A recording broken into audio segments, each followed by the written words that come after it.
Goa Organics వారి skin care, hair care, wellness products కోసం AP, తెలంగాణలో డిస్ట్రిబ్యూటర్లు కావాలను వివరాలకు స్క్రీన్ పైన ఉన్న నెంబర్కి కాల్ చేయండి. మా అమ్మను కొట్టి మెడకు చున్నీ కట్టి ఫ్యాన్ కి వేలాడదీశారు.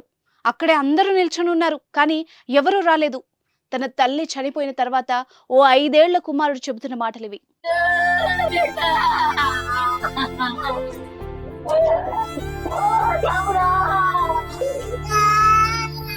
కొట్టి కానం చెప్పు, ఫస్ట్ కానం చెప్పు.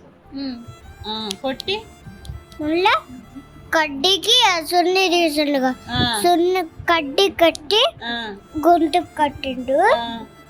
మళ్ళీ అందరు వచ్చి చూసారు నాతో పాటు. మా పని వాళ్ళు కూడా వచ్చారు. మరి ఎవరు అడ్డు రాలేదేగా? అక్కడే నుంచొని ఉన్నారు. ఎవరు అడ్డు రాలే. సున్ని కట్టాక ఇట్లా ఏమన్నా ఫ్యాన్ కట్ట ఉంది ఉందా? దానికి ఎవరు తగిలిచ్చింది? కడ్డీకి మా డాడీ. ఖమ్మం జిల్లాలో మనీషా అనే వివాహిత అనుమానాస్పదంగా మృతి చెందింది. మే 14వ తేదీన ప్రాణాలు విడిచింది. 4 రోజుల కిందట ఉరి వేసుకుని ఆత్మహత్యాయత్నం చేసిందని అత్తింటి వాళ్లు చెప్పారు. తర్వాత ఆమెను పుట్టింటికి వాళ్లు తీసుకొచ్చి హాస్పిటల్లో జాయిన్ చేయగా చికిత్స పొందుతూ మృతి చెందింది.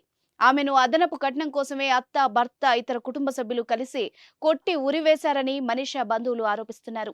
వాళ్ళమ్మ చనిపోయింది సార్. వాళ్ళమ్మ చనిపోయింది. మీరేమవుతారు? మేనమామను అవుతాను. వాళ్ళమ్మ చనిపోయింది. అన్ని రకాలుగా ఆ పిల్లలకి మంచి దారి దొరకాలి, దానికి తగ్గ శిక్ష కూడా పడాలి. వాళ్ళ అమ్మని ఎవరు చంపారు, ఎందుకు చంపారు, మొత్తం వివరాలుగా ఎంక్వైరీ చేసి ప్రతి ఒక్క విషయం క్షుణ్ణంగా పరిశీలించి వాళ్ళ అమ్మని ఎందుకు చంపాడో కూడా తెలుసుకొని తగిన న్యాయం జరగాలి. మా పిల్లలు ఇద్దరు అన్యాయం అయిపోయారు. ఇద్దరు చిన్నపిల్లలు మీరే చూస్తున్నారుగా, ఎంత ఉన్నారు పిల్లలు. వాళ్ళకి దిక్కేవారు సార్. ఎవరిని తీసుకొచ్చుకోవాలి సార్. నా మ్యాన్ కాల్ నుంచి పంపించాము ఊరు, అక్కడ సేఫ్టీ లేదు పిల్లలిద్దరు. ఖమ్మం జిల్లా తల్లాడ మండలం పెనుపాక గ్రామానికి చెందిన సురేష్ కు, కొనిజర్ల మండలం పెద్ద గోపతికి చెందిన మనీషాకు 7 ఏళ్ల కిందట పెళ్లైంది. వీళ్ళకి ఓ కుమారుడు, కుమార్తె ఉన్నారు. అయితే గత కొంతకాలంగా మనీషాకు, శ్రీనివాస్ కు మధ్య గొడవలు జరుగుతున్నాయి. పలుమార్లు కొట్టడంతో పుట్టింటికి కూడా వచ్చినట్టు తెలుస్తోంది.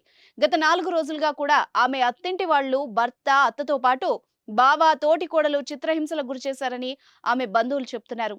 కర్రతో కాళ్లు కూడా విరగ్గొట్టి ఉరివేసి చంపారని బోర్న విలపిస్తున్నారు.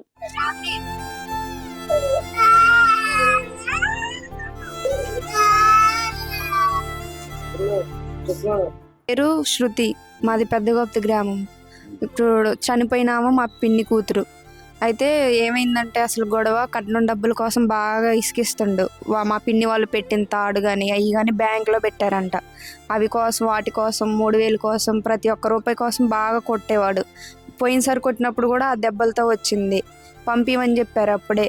అయితే ఒక వారం రోజులు మా ఇంట్లోనే ఉండి బ్రతిమలాడి తీసుకొని పోయిండు, మంచిగా ఉంటాడని చెప్పి. అయితే ఆ రోజు నైట్ ఏడ్చుకుంటూ మాకు ఫోన్ చేసింది. నన్ను బాగా కొడతండు, పిల్లల్ని గుంజుకొని నన్ను బయటికి పంపించాడు, నన్ను బాగా వేధిస్తాను, ఇంట్లోకి రానియట్లేదని ఫోన్ చేసింది. పసి వయసులోనే అమ్మను కోల్పోయిన ఆ పిల్లల దృశ్యాలు కన్నీళ్లు పెట్టిస్తున్నాయి. అమ్మ కావాలి అంటూ ఆ పాప ఏడవడం కలిచివేస్తోంది.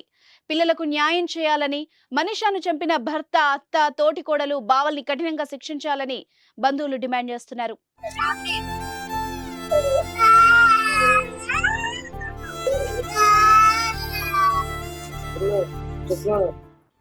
పిల్లగాళ్ళండి మరి 7 సంవత్సరాలు అవుతుంది పెళ్ళయి. ఏ బాధలు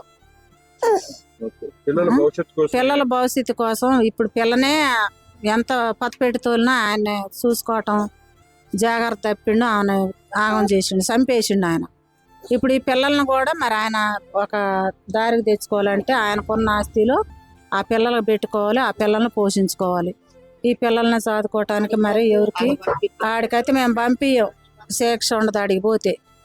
ఇక్కడే అమ్మమ్మ, తాతయ్య పెంచుకుంటారు.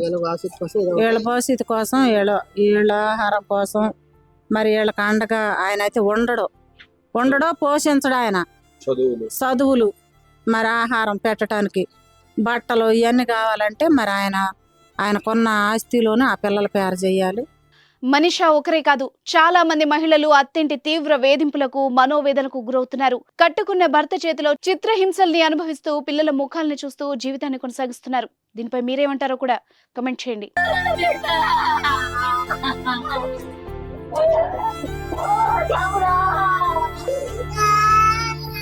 సుమన్ టీవీలో మీ పర్సనల్ అండ్ బిజినెస్ ప్రమోషన్స్ కోసం కింది నెంబర్కి కాంటాక్ట్ చేయండి.